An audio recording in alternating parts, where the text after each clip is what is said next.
మెదక్ జిల్లా రామాయంపేటలో మున్సిపల్ సర్వసభ్య సమావేశం నిర్వహించారు. చైర్పర్సన్ గజ్వాడ లావణ్య అధ్యక్షతన నిర్వహించిన సమావేశానికి ఎమ్మెల్యే రోహిత్ ప్రజాప్రతినిధులు హాజరయ్యారు.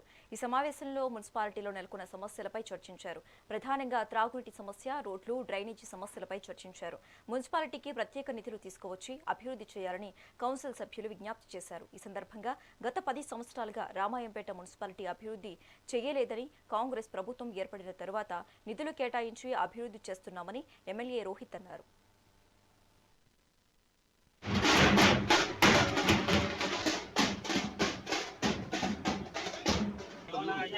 మహారాజాయ నమః. ఓం తద్బ్రహ్మ ఓం తద్వాయుః.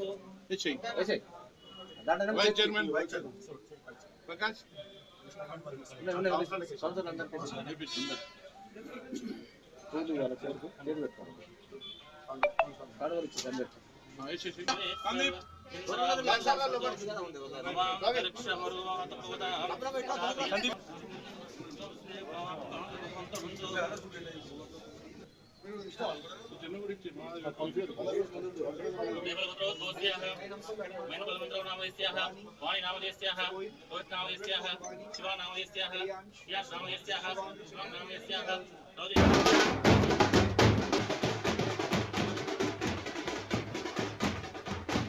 ఏర్పాటు చేసుకోవడానికి, మీటింగ్లు కండక్ట్ చేసుకోవడానికి మరి బ్రహ్మాండంగా ఈ కౌన్సిల్ హాల్ ని నూతనంగా తీర్చిదిద్దవలసిందిగా మరి గౌరవ చైర్పర్సన్ గారికి, వైస్ చైర్పర్సన్ గారికి, కమిషనర్ గారిని కోరుతా ఉన్నాం.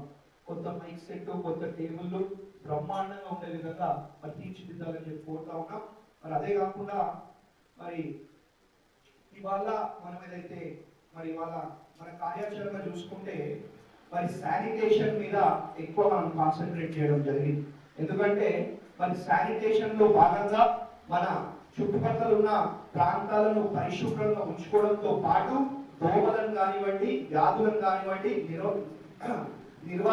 నివారించే ఒక పరిస్థితి ఉంటుంది. కాబట్టి దాంట్లో భాగంగా ఇవాళ శానిటేషన్ ని మన మెయిన్ ఎజెండాగా మన కార్యాచరణలో పెట్టుకోవడం జరిగింది. కాబట్టి దీన్ని బ్రహ్మాండంగా అమలు చేస్తూ మరి అన్ని విధాలుగా మరి ప్రజలకు ఉపయోగపడే విధాలు తీర్చిదిద్దాలని చెప్పి మా కమిషనర్ గారిని కోరుతా ఉన్నాం.